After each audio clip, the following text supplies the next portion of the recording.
to our Sunday Feast program at ISKCON, Ottawa, 212 Somerset Street East in Sandy Hill. This is the residence of their Lordship Sri Shigora Nitai. It's so nice to see everyone. My name is Krishna Dulaldas, and I am going to be your co-host for this evening. And yeah, welcome to all of you who are joining us again, returning. I can see a lot of returning faces. And any of you who are joining us for the first time, extra special welcome to you too. And so what we just witnessed right now was is an arti ceremony. And I was just looking that up. You know, I was thinking, I know it's an auspicious thing that we do, but I saw one definition saying that this is a customary Vedic tradition, and it's actually done. We do it for the Lord, but it said that it's also done when we welcome a friend. It can be done when you're greeting a return of a loved one, or worshiping the Lord, which is what we've been just doing. And so different articles and wonderful paraphernalia have been offered to the Lord. It's our way of expressing our appreciation and our excitement, gathering together and receiving darshan of the Lord. And so now next, what we will do is we are going to have a presentation, which is going to be followed by some questions and interactions, comments. So please stay tuned and give us your realizations and your questions. We love to hear that. That keeps everything interactive. And then after the presentation, we'll have a little bit of kirtan. So just before closing, if any of you, if you can join and stay with us a little bit longer, then please do. And if not, then again, we invite you. We do this program every week, every Sunday. So we invite you to come regularly. So now I am going to put it over to our co-host for this evening, Mother Yeshika, to introduce our guest who is here from Montreal. Mother Yeshika, over to you. Hare Krishna. Once again, I'd like to welcome everyone to our Sunday Feast program. Today, we're very fortunate to have His Grace Gokulananda Prabhu from Montreal. He was born as Guy Paquette in 1947 in Ottawa and studied fine arts from the University of Ottawa.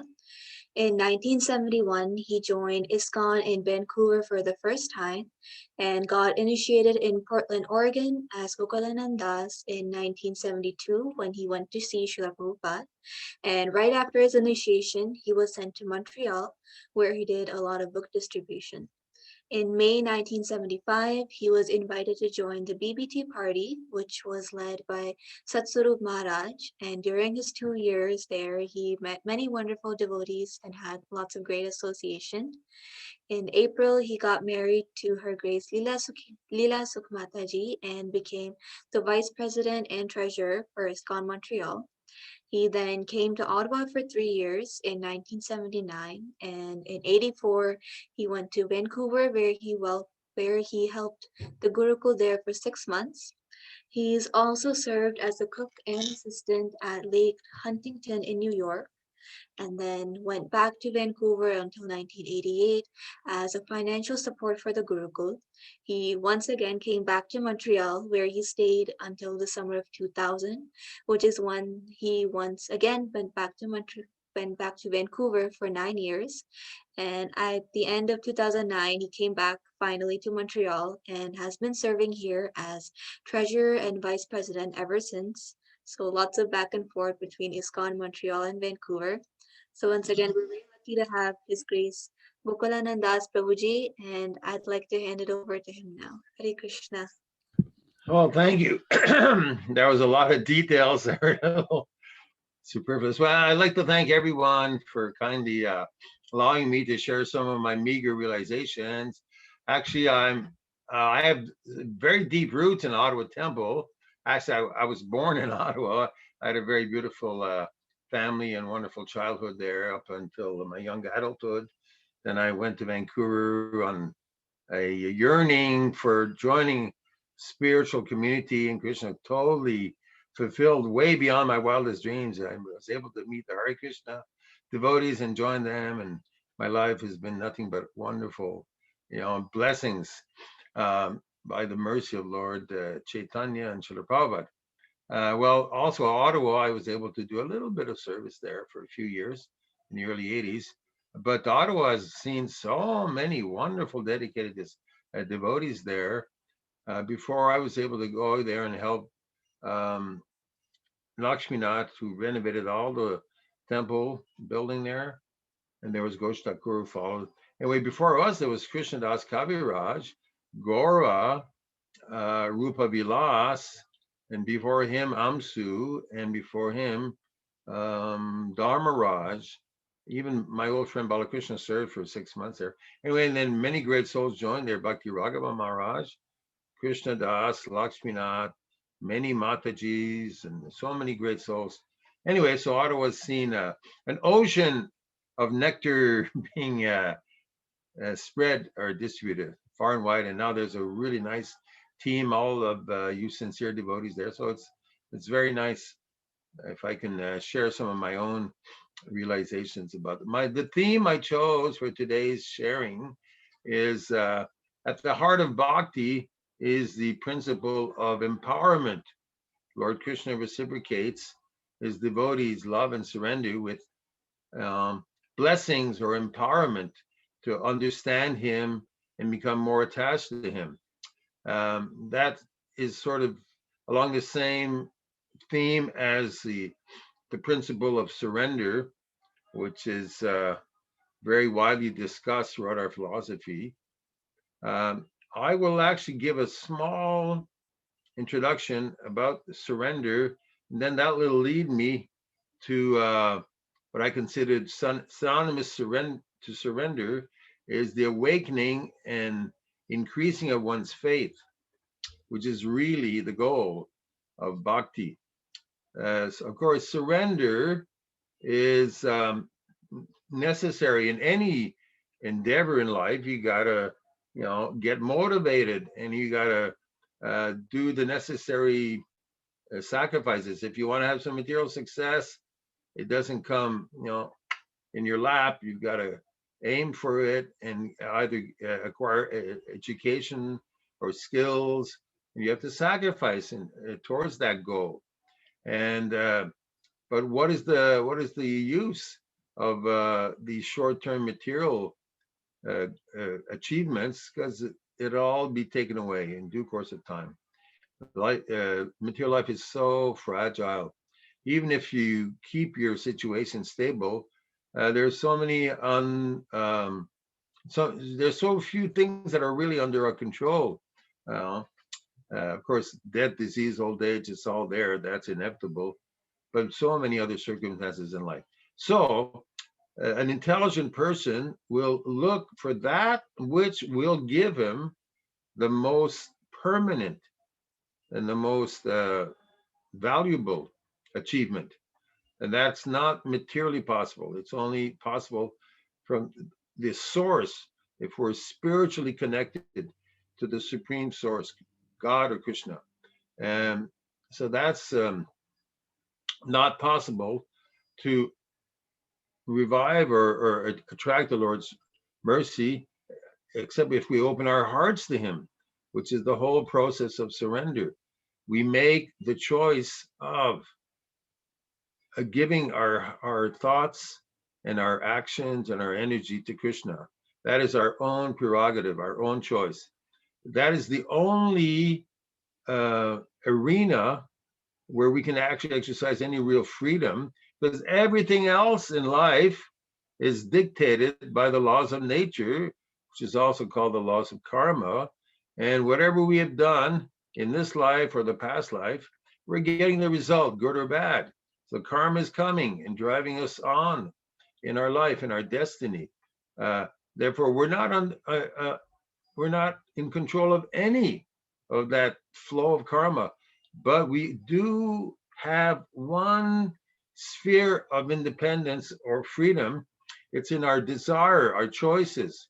And if we choose to live towards the supreme in trying to achieve our eternal relationship with God, then that's the best use of our minute independence or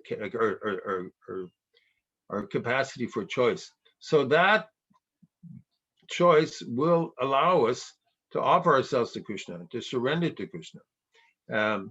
And that surrender is the means to attract the Lord's mercy or the Lord's intervention, the Lord's blessings, to the degree that we have faith in him, that we trust in Krishna, that if I'm giving my heart and energy and actions to him, because he is worthy of that, I belong to him.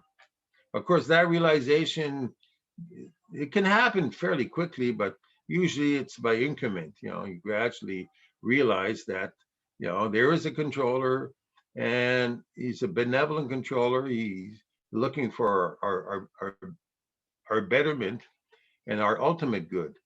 And we especially can achieve that trust and that faith in God by seeing the lives of those who have given everything to God, who have trusted God unconditionally. These are the great saints. Before I became a devotee and met the greatest contemporary saint, Srila Prabhupada, I was very intrigued or very interested in finding out the saints in the Christian tradition. And there's one saint that especially gave me a lot of inspiration.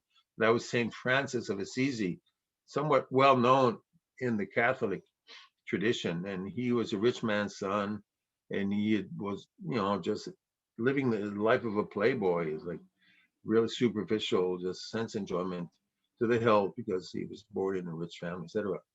And so events in his life, by God's or Jesus' arrangements, led him to finally become totally disgusted with all the materialistic future that his family were pushing him towards to become the future owner of the family cloth business. And anyway, so he had a huge change of heart, a huge epiphany, where he realized that the only thing in life is to follow Jesus unconditionally. And he became such an amazing, selfless, perfect follower of Jesus, because he followed Jesus to the letter. Jesus says, love thy God with all thy heart, with all thy soul. And so he wanted to give unlimitedly in that mood of unlimited, and he became very empowered, very, very full of divine qualities. And so I was very much inspired by that degree of selflessness and purity of heart. Like, that was amazing. And then I sort of carried that, as a great ideal. I'd like to, follow something, become a little bit like that. And then finally I met the devotees. And then when I met the devotees in Vancouver, they had so much faith in Prabhupada. They were ready to carry out every last word that Prabhupada was giving. They were ready to go to the ends of the earth for Prabhupada's mission. And I was like, wow, how can they be so dedicated to this great saintly teacher? He must be so powerful, because look how much love he's drawing out of these beautiful persons. And so I was totally blown away by the power of that loving reciprocation. And within 5-6 weeks of meeting the devotees, I moved in. I wanted to become part of their family, part of Prabhupada's family. And then I immediately started wanting to find out everything I could about Prabhupada. And there was a very nice devotee there, Balakrishna, still a friend of mine, lives at Saranagati. Every day he would give me a little snippet, a little story about Prabhupada. It was always nice nectar. And there was another devotee, Suklambar. He was a really devoted follower of Bhakti Siddhanta. He would tell me a little snippet, a little story about Bhakti Siddhanta every day. And there was another devotee, Parameshwari, who became my Bhakti leader. And he would tell me stories about his hero, Vishnu John Swami. And then 6 months later, we were able to, both the two of us, to travel together with Vishnu John in a van around the state of Oregon for about a week and a half amongst the hippie communes. Anyway, so I was getting all this wonderful inspiration from these nice, dedicated devotees. And so, and I was reading every last Back to Godhead, which they had at the temple. They had 20 or more issues from previous years. And then, of course, reading Prabhupada's books. We had 3 classes each day. The morning Bhagavatam class, and the afternoon we would read either Nectar of Devotion or Sri Upanishad, and then go back out for another 3 or plus hours of Harinam. And coming back for the evening program, after taking a shower, we would read the Bhagavad Gita every evening. Anyway, so all that hearing from Prabhupada really nourished my beginner's tiny devotional creeper. But then I started understanding how great Prabhupada actually is. What an amazing spiritual giant of having taken so much trouble to come and give Krishna to the whole world, starting with all of our generation.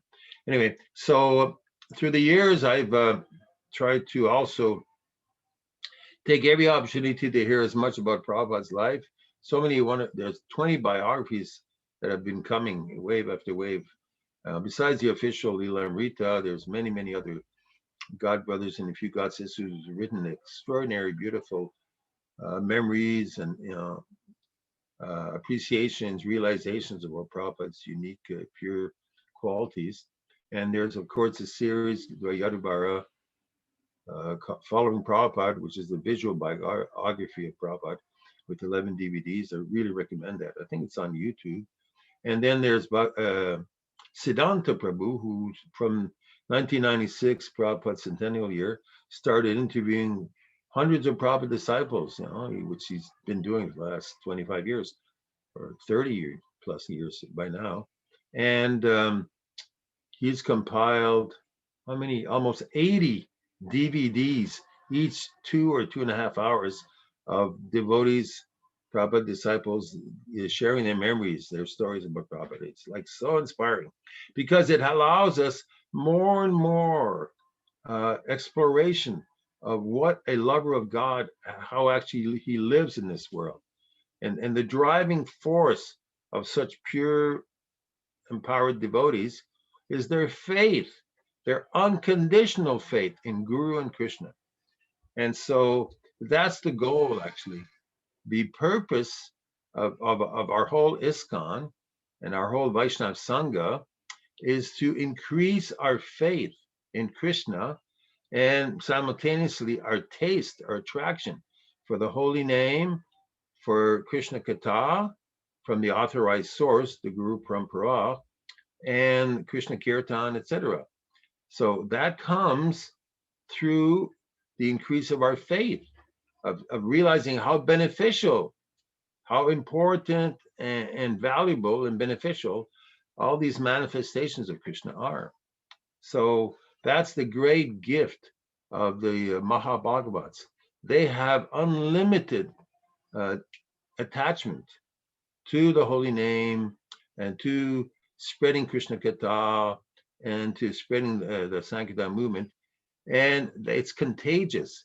If you get in the association of such empowered devotees, your own level of Krishna consciousness increases amazingly, And therefore, ISKCON is that great federation or society of like-minded devotees who are all on the same page. They're all looking to increase their faith and their dedication to the Sankirtan movement, spreading Krishna's glories.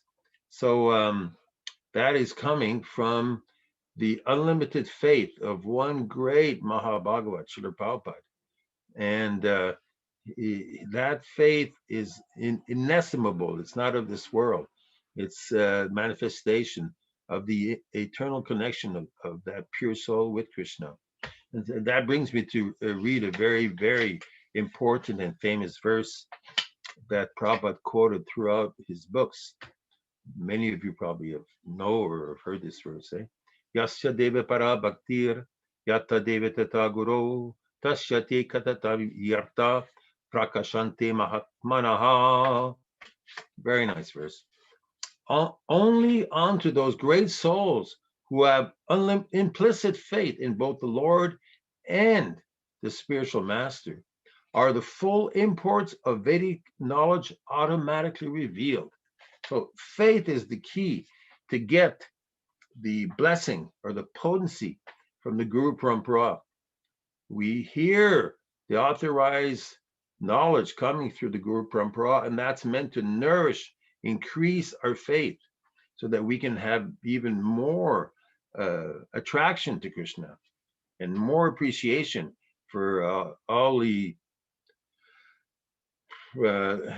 how he is the most perfect being and how he benefits all of our lives, and we get personal realization. Yes, Krishna is helping me all the time in this way, in that way, in that way. You know, with the more the faith increases, the more you can perceive, you can see Krishna's help, Krishna's mercy in our lives. In within and without, just like Queen Kunti prayed in that way. Antarvahira Vaishtitam, that oh my Lord, I'm seeing your love and mercy everywhere I look, and I can see also how you are sustaining me from within.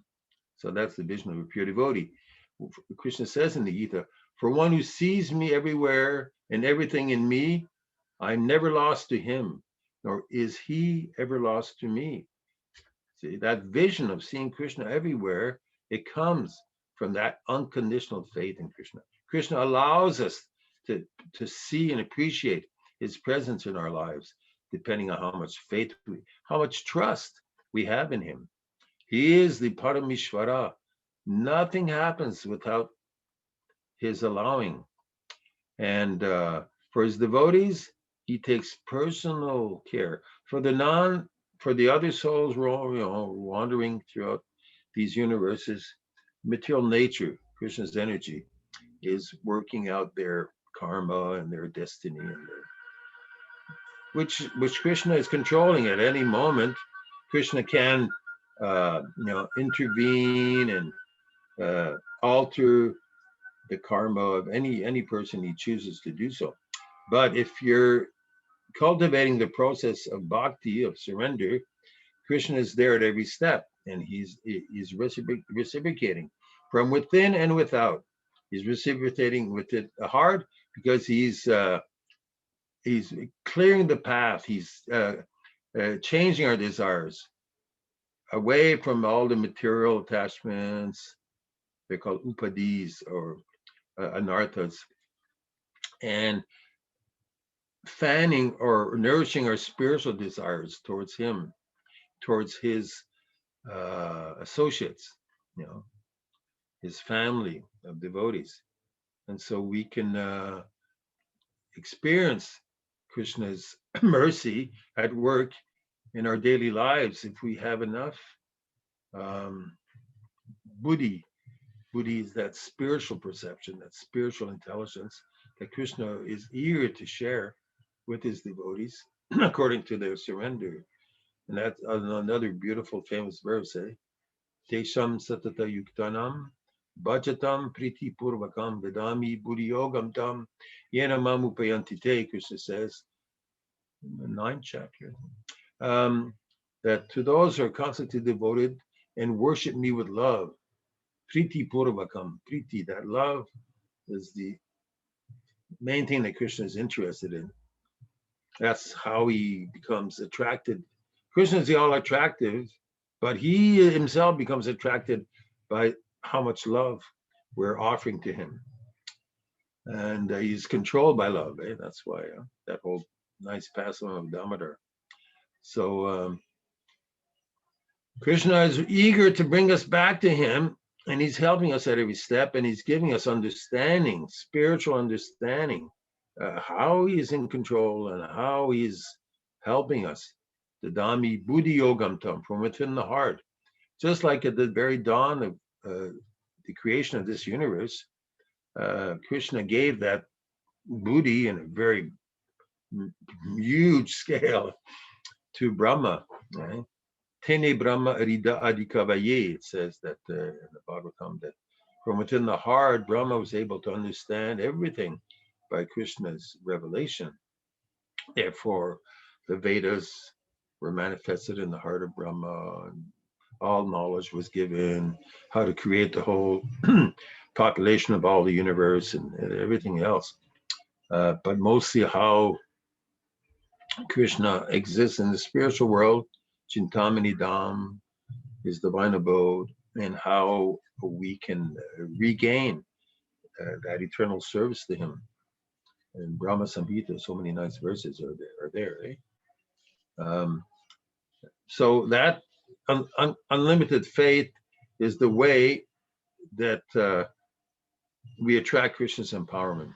Empowerment means he shares his own potency, his own Shakti, so that the soul can become released from its illusions and its attachment to material existence. Once there was a devotee, he was saying, Prabhupada, Bhakti is such a simple process, we chant and, then we can dance too. And then there's prasadam, and then we can read, and then we go and share the chanting and the knowledge. And it's a very easy process. But my desire is not so strong. It goes up and down, up and down. Prabhupada said, yes, that is the problem. He says, it's not the bhakti process is so simple and sublime, but it's our desires, because we're still on the fence. We still don't believe that Krishna will give us everything we need. We think material nature, can still, material nature in the form of so many sense enjoyments and so many things, can still give us, that happiness that is not really there. It's an illusion, because there's no real happiness in the material existence, because it's very, very shallow and very temporary, very fragile. Anyway, but because of our strong desire, we think, yeah, there's still lots of enjoyment. I can still find something good. And therefore we keep going, looking in the wrong place. Of course, that we learn theoretically, at least, that there's no real happiness. Only Krishna can give us the happiness that we're looking for. But we have to develop that taste for Krishna. And that's not so easily, it's not so cheap. The Sahajiyas, pseudo devotees, they put on a whole big show to try and convince themselves and others that they have that full ecstasy and taste and everything. But that such a cheap show will not help in the least. Krishna is not at all interested in such cheap imitation. Though Prabhupada did say, we do not want to associate with the Sajiyas because they're not genuine, they just make a show. But they're still better than the Mayavadis.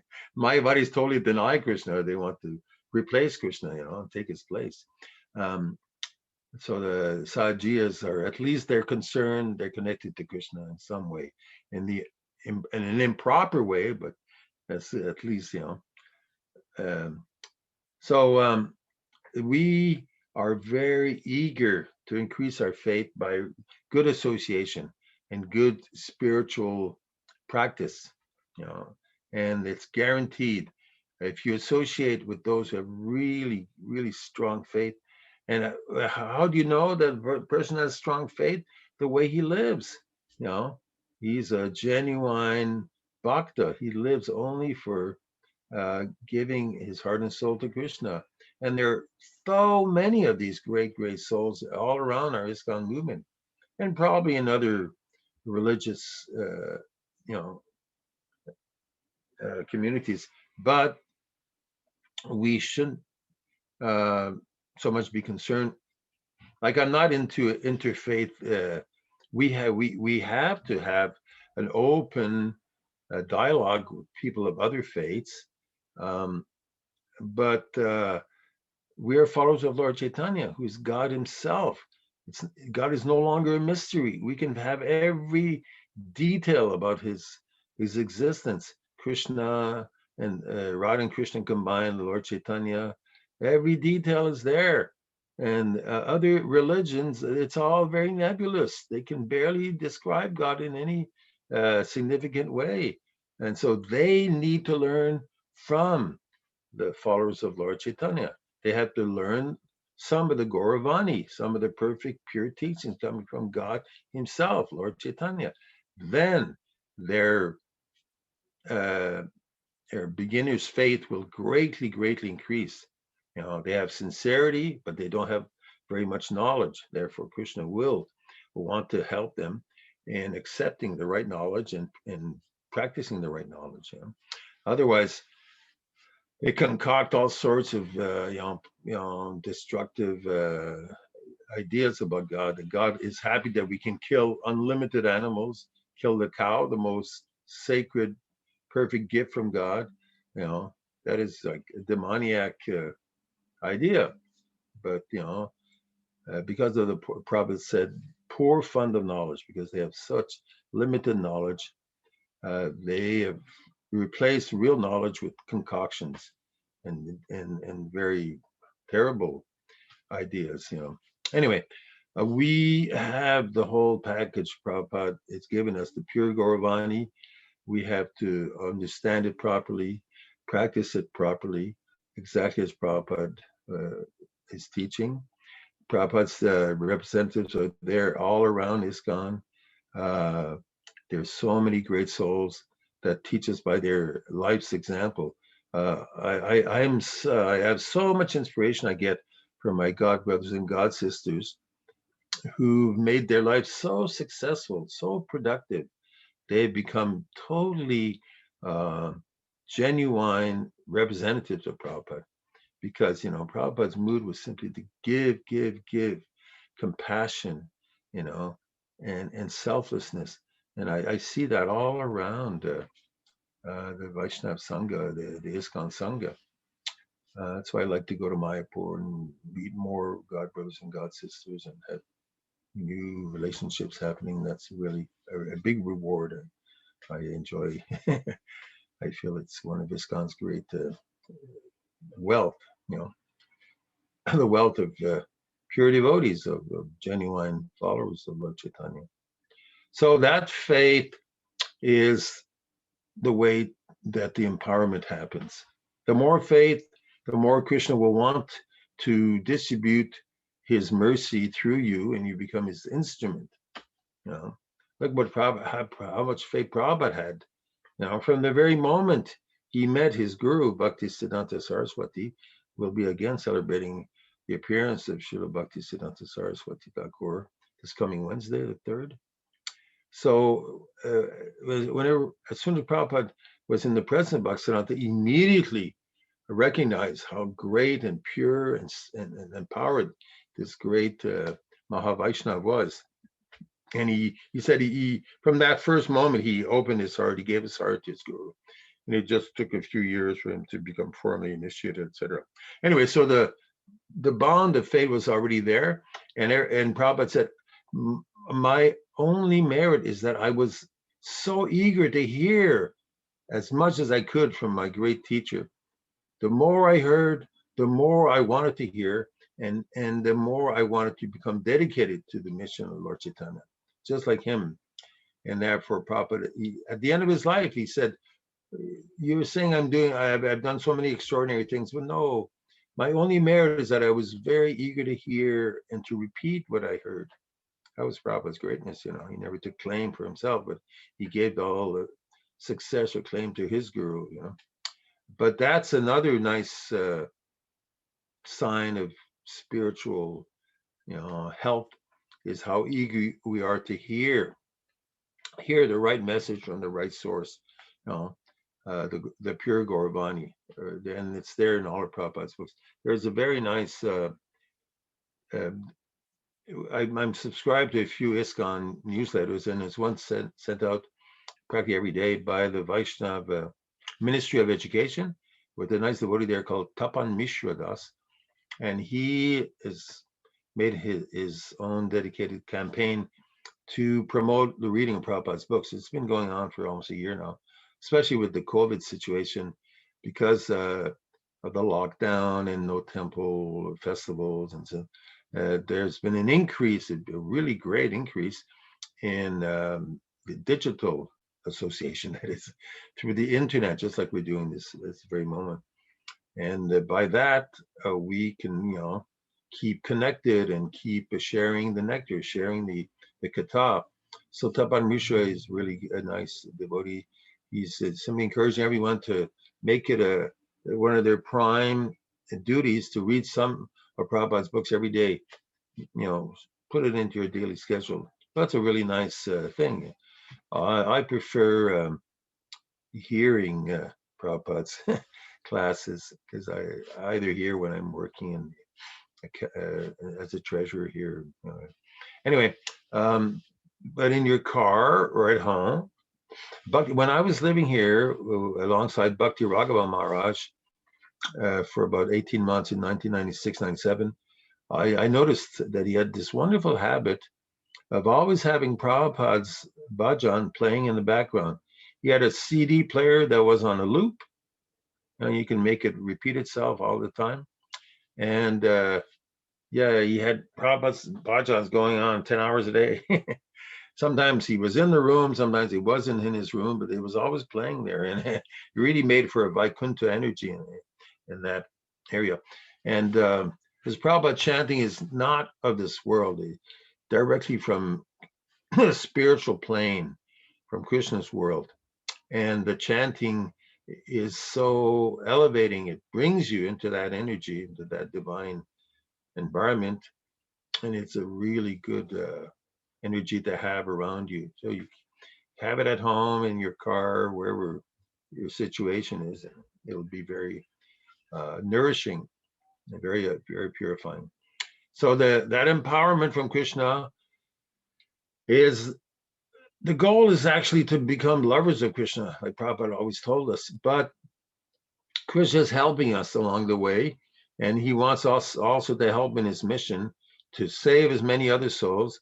So he wants to use us as his instruments, and that's how that empowerment comes. The more eager, the more intense our desire is to give Krishna to others, the more we become suitable instruments for Krishna. And it's really the most satisfying thing. I get so much inspiration when I hear great saintly devotees like my god brother Niranjan Swami, and I also enjoy Prahladananda Swami. He's not as visible or prominent, and there are many elevated, empowered devotees like that. We should be very eager to hear as much as we can. In fact, Niranjan Swami, for the last 8 months, he started with the japa session, and then he was requested to expand during the japa session, give a few realizations. So he started giving class. Now he's giving class 2 or 3 days a week, I think. And there's a real downpour, real flood of kata, which he's sharing with the world. And it's really solid, really empowered kata. He's a very elevated soul, very paka, or very exemplary disciple of Prabhupada. So there are many such great souls all around our movement.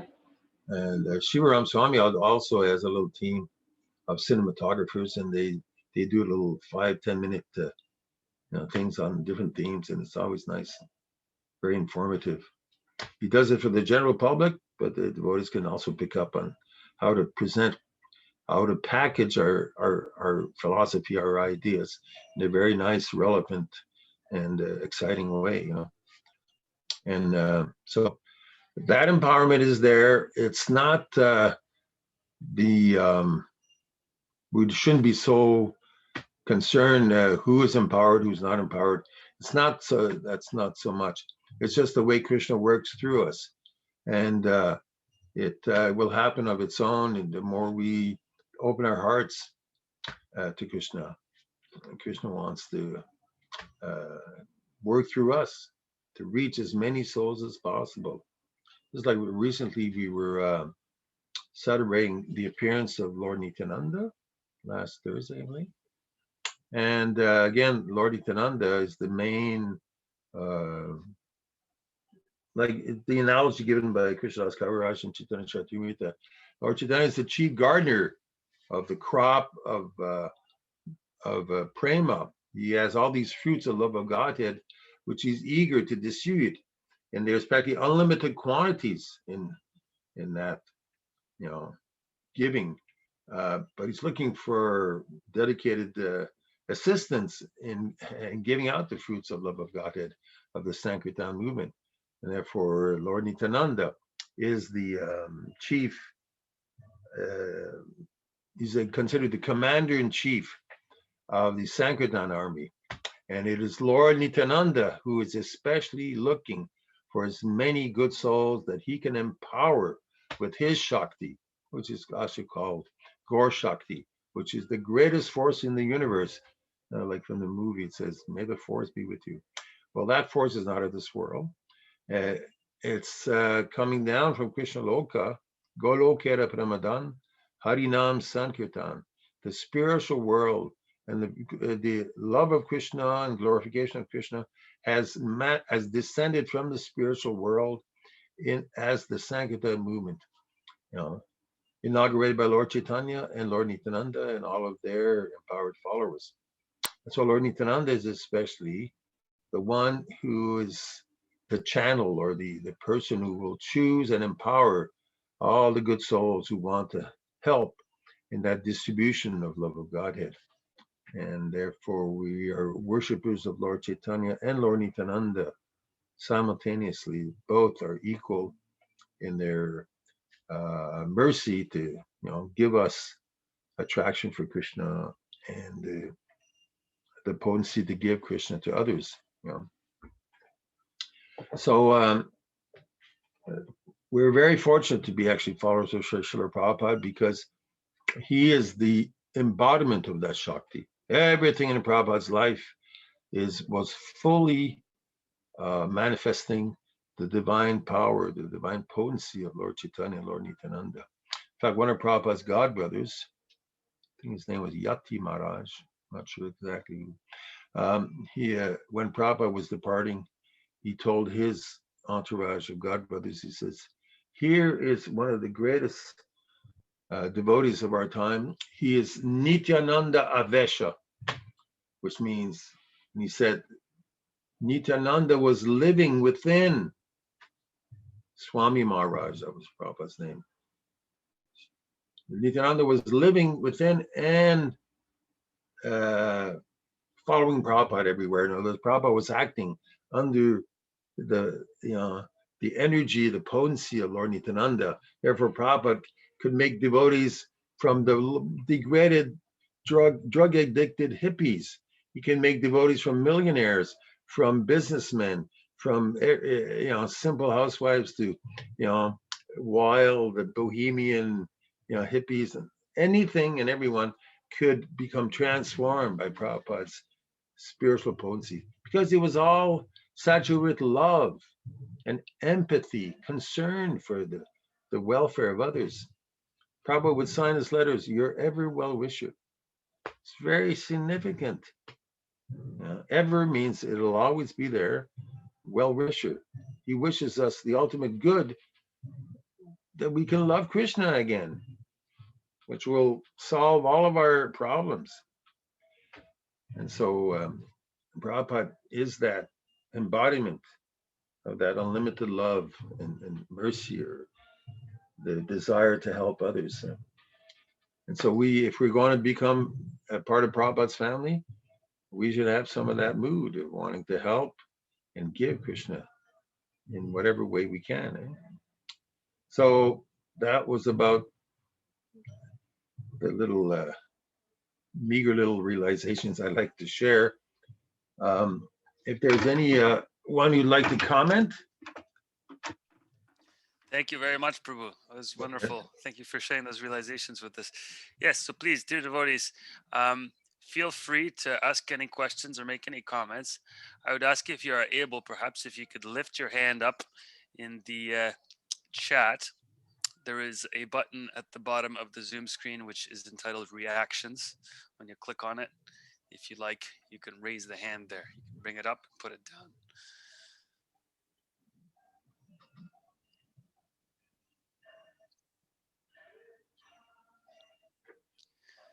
So we'll just wait until devotees put it together. Yeah, Prabhu, actually I had one realization. I really liked how you shared I guess your appreciation for Saint Francis of Assisi. He's actually one of my favorites also. And there's one prayer. I don't know if you've heard his prayer here. I just put it up here. Yeah, Which please, you can is, read that. It's yeah, really perfect. it's Oh, Lord, please make me an instrument of thy mercy. yes. Yeah. So basically, this prayer is often referred to actually as the 11th step prayer in an AA meeting. You know, when they have Alcoholic Anonymous. So in some of the meetings, this prayer is said to follow. Is usually followed by a period of meditation. It says here that the words in the prayer have such depth and weight that we should take some time to reflect on them to fully absorb the meaning. The prayer of Saint Francis is a guide to everyday living based on spiritual principles. So here's the prayer. It's about couple of paragraphs here. It goes like this: Lord, make me an instrument of thy peace, that where there is hatred, I may bring love, that where there is wrong, I may bring the spirit of forgiveness, that where there is discord, I may bring harmony, that where there is error, I may bring truth, and where there is doubt, I may bring faith, that where there is despair, I may bring hope, that where there is shadow, I may bring light, that where there is sadness, I may bring joy. Lord, grant that I may seek rather not comfort than to be comforted, to understand than to be understood, to love than to be loved. For it is by self forgetting that one finds, it is by forgiving that one is forgiven, and it is by dying that one awakens to eternal life. Good. It's Oh, the prayer. wow. So beautiful. Yeah. There's so much truth, and it's so pertinent. All of us could improve our lives by aiming for that, eh? It's so nice. Yes. For me, I've always kept one line out of there. It is only by giving that you can receive. If you're always wanting to get, you'll be very poor and small-hearted. If you always want to give, then your heart will grow. Your capacity for love will grow. And Yes. you'll receive so much more. Yes. And that was the mood of Lord Chaitanya. Audarya. You have to give. You know, forget about taking. Just give, and Krishna will take care of the rest. Yeah. Thank you. Very Yes. nice. I guess it's also really, you could see by the mood of Saint Francis that he's really trying to cultivate. Yes, they're nice words, but deep inside there must be a profound feeling of gratitude, right? To be able to kind of say that, right? Because then you really feel, you know, when you practice this gratitude a little bit, and I guess it's a realization, self-realization, essentially. Yeah, that brings me to the thought that sincerity is the real ticket to heaven. In other words, if you're very sincere, Krishna will really get involved in your heart's choices. And that's what Prabhupada told us, that you have no other qualification but your sincerity. But because you're very sincere, Krishna has brought us all together, that we can do something nice for him. So Prabhupada at least recognized how much sincerity we had. Though we couldn't do anything really useful, but at least if we kept trying. Yeah. Yes. So any devotees, do you have some comments that you wanted to share, some realizations, some thoughts? Please, we would love to hear from you. We can't see you necessarily, but we know you're there, right? I can see Surendra Prabhu. Oh, Mother Ann, go right ahead. Now, do you hear me? Yes, we can hear you. Yes. I just wanted to thank you very much for your very empowering class. It really touched my heart, and I would like to express you my gratitude. Well, I that's really because like you brought up so deep and important points, and also what I found very touching is the way you have been talking about the different role models you had in throughout your lives, and also the love and that you seem to carry for Prabhupada. I find it very moving and inspiring. So thank you. Well, thank you. It's your sincerity which is giving you that appreciation. As I've often said, my life was a big zero before I met Prabhupada, though I had some capabilities and things, something of use, but I didn't know where to put my best. And when Prabhupada came, he was the great one to give us the one. Put Krishna in front of all those zeros, and they all become valuable. So your sincerity is your big one, and it will give you a big push forward. That's for sure. Thank you, Mother Ann. We Mhm. have maybe time for one more comment or question. Hare Krishna, Gokulananda Prabhu, Hare Krishna. Dandar Pranam, Guru Prasad here. Thank you so very much Mhm. to be with us this evening, and your always encouraging and inspiring talk. And one I can always remember is you're Prabhupada's man. So naturally, it's there in you. It comes out in some way or other. Thank you so much. You've also given your life to Prabhupada, and in your family. In fact, how is Vrindavan Vinodini and your granddaughter? They're all doing fine. Thank you very much. Is I it will a tell them. granddaughter or grandson? Granddaughter. Okay. Granddaughter. Yeah. She will lead. She'll be of the generation that will lead us to greater and greater achievements. Yes, exactly. These That's children what are not Prabhupada said also. ordinary. They're not Yes. ordinary, They're very They amazing are, souls. they are great souls, correct. Mhm. I want to reflect on one thing you said, Prabhu. Yes, there are so many wonderful, great, devotees, Prabhupada's men who dedicated their lives entirely. You quoted the names like Niranjan Maharaj, Shivaram Swami, and many others. That's true. We may not reach their level of thing, at least for me in this Mhm. life, but I think join with other devotees, we can accomplish something. So Prabhupada also mentioned that, please work together. Your love for me will be demonstrated by how you cooperate and how you carry on this movement. So there's opportunity for everybody to be part of this great movement Yes. and contribute. I mean, we all can do our best. And when we do our best, I think that will be definitely recognized by Lord Sri Yes. Krishna and Srila Prabhupada. And Prabhupada, we're in his family, and Prabhupada's holding the key to Krishna Loka. We can all get there because Prabhupada is one of the main, Prabhupada even said that once. He says, I'm holding all these tickets for you. You just stay on the train. Let's go all the way together. Let's push on the Sankirtan movement. And our place is already reserved, you see. That's right. Some devotees are more prominent because Krishna has made that arrangement, Yes. There's, and not just amongst my generation of God brothers, God sisters. The second generation has many very elevated, empowered devotees, thousands, I'm telling you, all around ISKCON.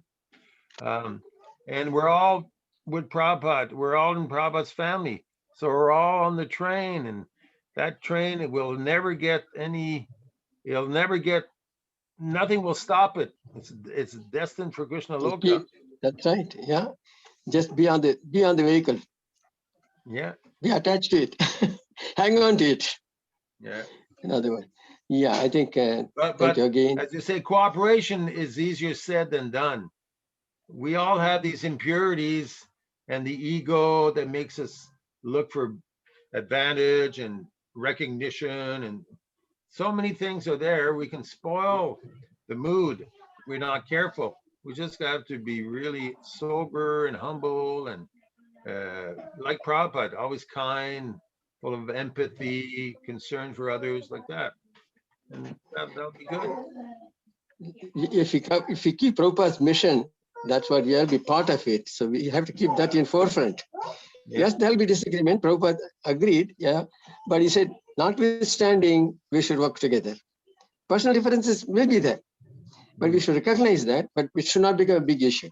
Yeah. We should We're find a way not of meant- working it out. We're not meant to be mindless robots simply waving Prabhupada's flag. Oh, I'm with Prabhupada. I don't know what else I can do, but I'm with Prabhupada. No, Prabhupada wanted us to become very empowered in our own personal way. Use everything good that Krishna has given us so we can offer ourselves to Krishna, not to be someone else, just to be ourselves, but fully ourselves in the most pure and selfless way, you know? So it's good. We have to give our best, what we are, and keep improving on that.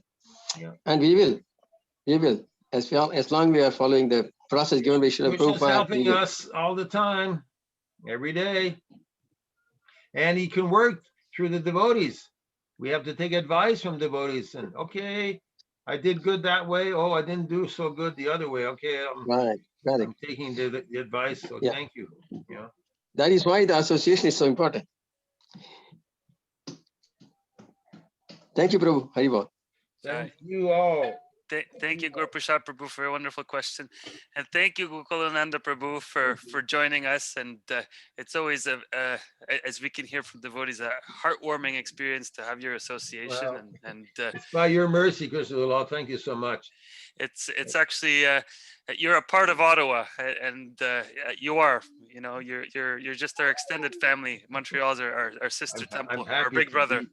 I'm Yes. happy to be part of your family. Thank you. Thank you, and we invite you to please come and join us again, and thank you so much. I'm praying that the Vaishnav Sangha will happen. We'll see, eh? By your blessings, Prabhu, please keep We'll all be keep hoping. giving us your blessings. Yes, thank you so much. Hoping against hope. Hare Thank you. Krishna, Hari Bol. Thank you, everyone. Hare Krishna. Thank you. Haribol. Jai. All right, thank you so much, devotees, for your wonderful questions, for your participation, for being here. I'm going to put a little message here in the chat to everyone so you could see. I've been asked by Mother Ann to share the questionnaire link. We had a link that went out in the email.